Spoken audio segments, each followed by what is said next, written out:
Marcus Sahaba, the voice of Ahl Sunnah wal Jama'ah. We welcome you to this program.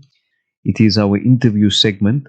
And last week, we had Mr. Mike Bolhuis. He's a a crime investigator, and years of experience on end, and also advising you, O Muslimin, or you, O listeners, wherever you may be in the world, how to protect yourself in these ages and stages of our lives where we find ourselves that even to exit the house, you're thinking twice. Where am I going? What am I doing?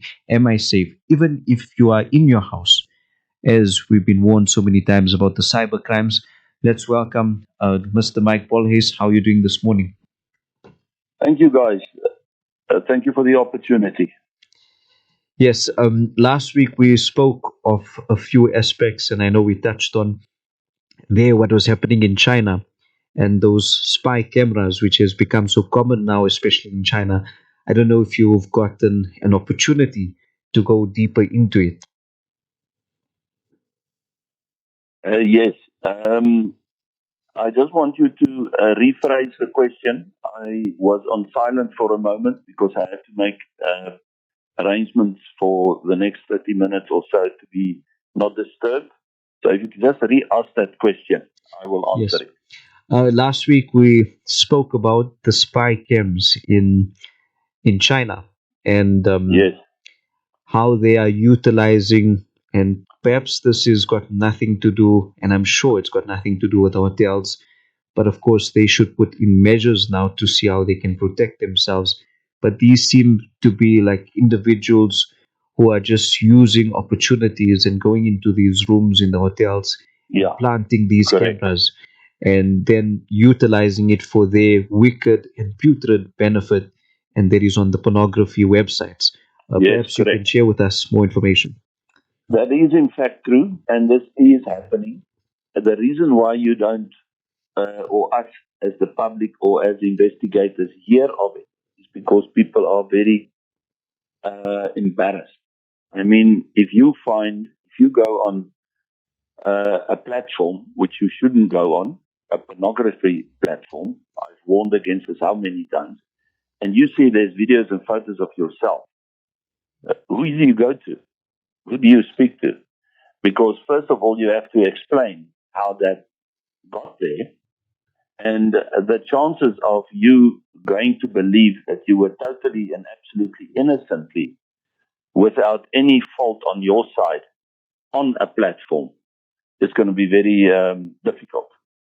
Because here's the thing with any sexual site, no matter what sexual content you open, those owners of those sites or content have what we call pimps, and they have enforcers and extortionists assisting them using that information to blackmail you and get money out of you. It's called sextortion, extortion, extreme extortion.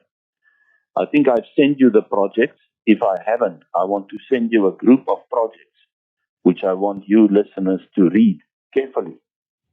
Read it carefully. Read it twice. Your hair on your head will stand for those who have hair, but you will be absolutely shocked.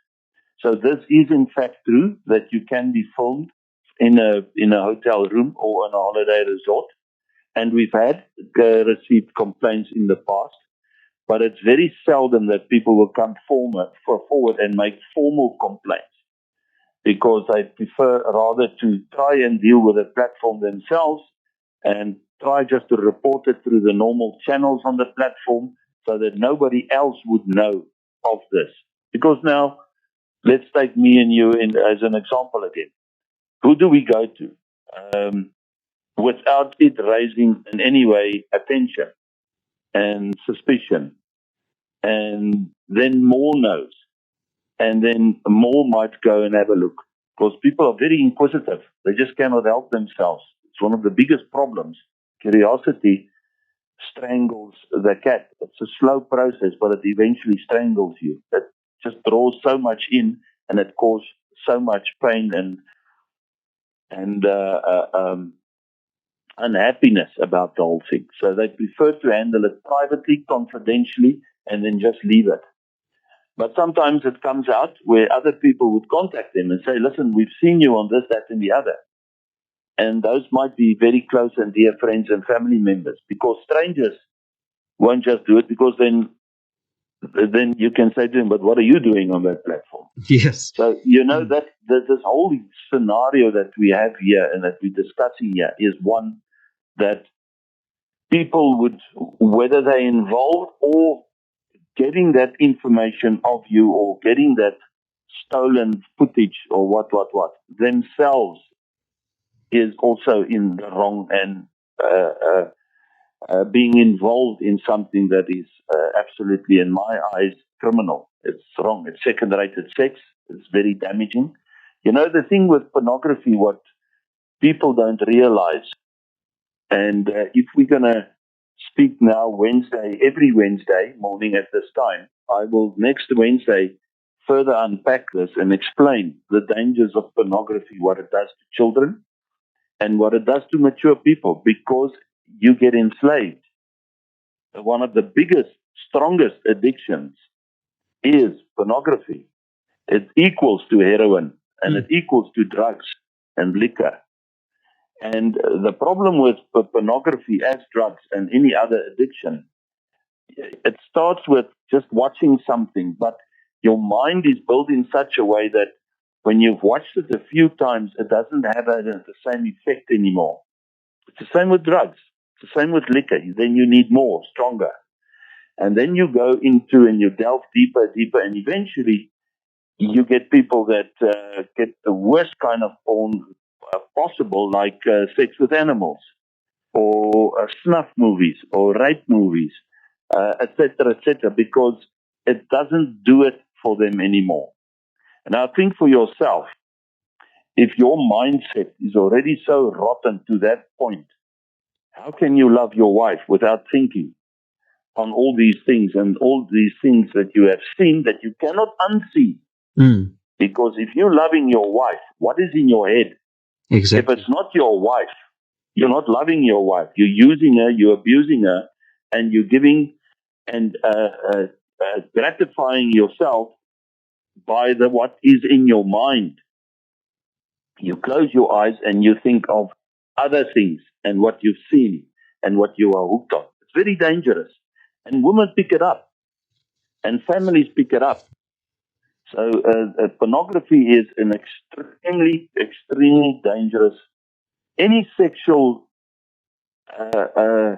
content, platform, whatsoever is an extremely dangerous thing for a man and a woman.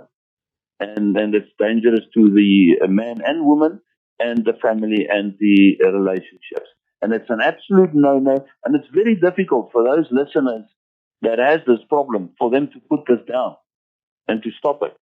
Because the human has a mindset where he finds himself that he does things because he thinks that if he does it in private and nobody knows, he doesn't harm anybody. But he harms himself. And in his process, because he harms himself, he harms his wife and he harms his family. Because what your mind is full of is what your life will show and express. You cannot have a constant mind on sexuality. And if you're a criminal, on crime. And if you're an addict on drugs and whatever is controlling your mind, and expect to be or make a difference to society or your children or your wife, or to be a good product of worth in society, a worthy human being. And since we are talking about the religion, in all religions, it's I am sure, I don't study religions, but I am sure that the relationship that you have with whom you believe in, whether it's God or any other religion, that you must ask yourself if you would do these things in front of your God. If you cannot do something in front of your God, your creator, who you believe in, I can tell you now, even if you don't believe in a religion or in a God, if you just believe in a higher extreme power, are you prepared to do these things? Because the human mindset has become one of, and try and visualize what I'm saying now. is a person walking around with a laptop looking for a quiet place where he can watch this rubbish. Mm. What does that say in itself if you have to live like that? So the transparency falls away, honesty falls away, all the good attributes of a human being falls away when you delve and get involved in these things. Yes, and it's just appropriate because, as you know, this beautiful month of ours is dawning upon us, and it is Mm. called Ramadan, where we are fasting. And the objective of all of this is to break away from such crimes, because Yeah. if you do these things, you are addicted to these things, then your fasting will not be of benefit because, as you've said, you will need a corner or you will Mm. need a private moment with yourself to look at Mm. these things. And once you've Mm. done so and ejaculation takes place, then your Mm. fast breaks and you will have to repeat that fast. So Exactly. it's just when you're saying now about this whole thing, like how one crime leads to the next. So when you are exposed to all of this now, you will then want to press that button, and there are all the vultures waiting for you. But you are Absolutely. not supposed to even go in that particular place because that is a dangerous spot. And we say shaitan, you say the devil is waiting Mm. there for you to capture you. And the devil is such where he just drops you after you are caught in this whole thing. So if we look at it, and we'll look forward to that program next week, Mm. on the harms of pornography. But if you just take it as this year, there's financial losses because now you're getting yourself into this whole thing, into this whole world of darkness, and Yeah. people are there waiting financially to rob you. There's been articles that have been written of this where masturbation, all of these things, it creates that sense of loneliness. You just don't want Yeah. to interact. You just want to be alone and get involved in what gives you pleasure now, because interacting doesn't give you pleasure anymore. You just want to go into that. And anything just sparks you at any time. And the harms are detrimental to your health, as you've said with your spouse. What an important point, because You know, we must guard our eyes. You can never unsee something. Once we as specialists, extreme investigators, we see the worst rape cases. We see the worst child molestation cases, pedophilia. We see the worst animal cruelty cases, blood spatter cases. We see the worst economic crime cases, which turns into serious violent crime cases, which is also involved with serious cybercrime cases. I can never unsee that. But God has picked me 40 years ago to be an interferer, to be an intercessor, to be a mediator, to be an investigator. He's cut me out for this job. And I've been doing this for all these years. And I know how to handle and deal with these things. But I've only seen harm. I've only seen extreme harm when there's any form of crime that a human being commits.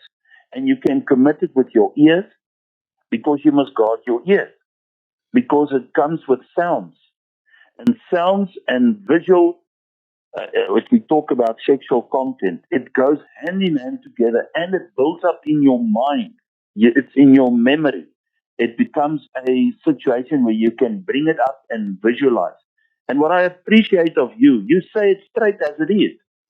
Because in the end, it's a sexual act you commit with yourself with and with a fantasy, which is second-rated sex, which is not the real thing, which is not what God or what you believe in intended. A relationship is one to be of total transparency and honesty, and that means sexually as well. And you cannot sit in front of your wife and have thoughts of other women and of her wanting to be something or somebody or some prop different to what she is. And you know, we find this in many cases, and many divorce cases, and it will shock you. 1 out of 3 marriages in South Africa is on the rocks in the sense they have no good relationship anymore. 1 out of 10 ends up in divorce. And this survey we've done hereby between 2017 and 2020, I think it's much worse now. But if you consider a relationship of transparency and honesty, being vulnerable and open to your husband and your wife will so much appreciate it that you are vulnerable and say, listen, I got this problem. I have this problem. I want you to be different. I want you to be more this, more that, and that. Talk it out. Communicate it out. Instead of seeking satisfaction on your own somewhere else or with another woman.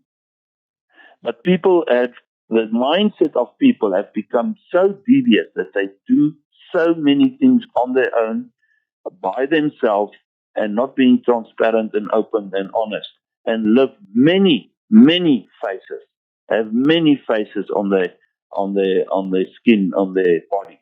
And when they walk in this room, they like that. When they're in church, they like that. When they're at school, they like that. When they're with father, mother, grandparents, friends, family, wherever they find themselves, it's another face they put up. This is what the human being has become. And unfortunately, it's become the narrative. Because if you don't become that in a way, you in a way not being accepted because all the others are doing it. So it's a huge problem how far the human race has fallen into, as you've said it, extreme darkness. And you know what? Let me tell you something about Satan. Satan does nothing. He leaves you to yourself. If you don't follow your God fully and totally, that's all he wants you to do. He just Satan is not omnipotent and everywhere. He cannot, and he's not behind and around every bush. He's just standing aside. You are the one walking to him. You are inviting him. You are allowing yourself to fall and do things. It's not a gun against your head. You are opening the laptop. You are searching the platforms. You are thinking the thoughts. And remember, the solution to thoughts is good thoughts. The solution to a bad thought is a good thought. The solution to a bad deed is a good deed. Not no deeds. Not no thoughts. Not say, I'm not going to think, I'm not going to think. You must think. And it's not wrong if things run through your mind. It's when you keep them and when you store them and you build on them. That's how a serial killer starts. A serial killer has a thought and then he contemplates on it and then he harbors it and then he works on it and then he plans on it and then he executes it. It's the same with any and other thing in your life. If you see a beautiful woman on a billboard, you're going to see it. If you put the TV on and suddenly there's a sex scene, you're going to see it. If you see or hear anything and whatever comes through your eyes and ears, you cannot avoid it. But that's not the wrong. The wrong is when you go back and want more and build on it, contemplate on it, work with it, work on it, and then execute on it, whatever you're going to do about it. People, I'm sure we're close to the end. I don't know if we have more time. I'll hear from my friend. But the bottom line is you must guard your eyes. We haven't even spoken of children, teaching your children to be careful. If you don't guard your eyes and your ears and your complete body's attributes that you have, you will fall away. As we've said in the past as well, and we find that there is, and this is just a thought that comes to mind, I'm not sure to what extent, but I am sure you've done some research on this as well, as you've brought in our children now.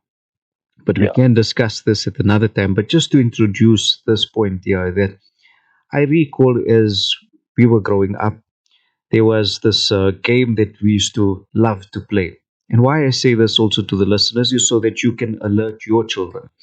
It's called Grand Theft Auto. Now, theft Yeah. is something that should coincide Yeah. with your mission, and that is to take away theft and stealing and all of this. But this game is something that we enjoyed. Why we enjoyed it so much, the graphics, for one, was absolutely mind blowing. You weren't restricted, and that is, you can say, the Satanist game, that you can kill whomsoever you want, you can sleep with whomsoever with the females on the streets dressed. And it's, of course, in animated version or animated pictures and videos and the game, the way it works. But what's capturing you is all of these thoughts. And Yeah. it is just all of these things that are contributing to this Yeah. now going to be adult. And he's already addicted to all of this now. And Correct. that is what you are saying, warning our children. Buy these games, handing over these games, because we don't want to play an active role in our child's life. So we just hand over now it's the cell phone. Before it was PlayStation, the rest. Now you just give him the cell phone. Aren't we destroying our children in this particular manner? We are. It's a subject on its own. We can unpack it. But just to quickly answer you from your first question, so we want to warn people whenever and wherever you go, make sure there's no devices in the room. You have to nowadays be cyber wise. Read our projects, study, Google, find out, but make sure when you're at a place, it's a reputable place, make sure that you search the room properly for any devices. I'm not saying it will be there, but the possibility is there. Obviously, second warning, never take a naked picture of yourself. Never take a video of yourself doing a sexual deed. Never film yourself or your wife or your family members or anybody within any possible sexual content. Skimpy clothing, bathing suits, etc., etc. Nowadays, it's too dangerous. Don't show any, unless it's a properly clothed person photos anymore. The photoshopping nowadays, the AI can in any way undress you completely, put your head on another naked body, etc., etc., etc. But your name and reputation is the one that should be beyond reproach. In other words, if somebody sends a naked photo of me around, who's going to believe it? Nobody, because everybody knows what I stand for, who I am, and I've been living this life for 40 years. I'm beyond reproach on that area. I won't take a naked picture and I won't send a naked picture around. So, and there's about 20 false profiles on me, about me, trying to be the Mike Bolhuis, and they're trying to catch people with many kinds of things. They try with the sextortion. That's all crimes you can think of. But I want to warn the public, keep your name, your reputation clean. Check the rooms. Don't send anything on any social media platforms or profiles that puts you in a compromising position. And then lastly, make sure that you teach your children, but you have to practice what you preach and show them. And make sure that they don't, like you have said, be involved and hooked on games, because the games is what they will remember far more than all your teachings and reading the Bible or whatever scriptural religious document you present to children, or even schoolwork. It will be overridden by what they see and with what they play with, games. It is an extreme addiction. It is on the same level as cocaine and as what we've just said, heroin and pornography. But I'm sure we can unpack that properly next week. You can ask your listeners to send in questions as well. You can answer them. Yes, we will do so from next week, hopefully. I appreciate your advice and Thanks, man. as well the way you've mentioned about pictures. But I will say the previous advice you gave in one of the previous programs, you said do not share any pictures of yourself No. on social media. That's the way to protect yourself. Yeah. And ideally, you've just witnessed. I mean, you are involved in these investigations, and people are doing it to yourself. So imagine what other people, and I mean, they should at least know that you're going to expose them. But it doesn't bother people. It's just like we've lost any conscience. But nonetheless, we appreciate your time. We'll meet you Thanks. next week over the airwaves. All right. Thanks to you. All of the best, and thank you for the opportunity.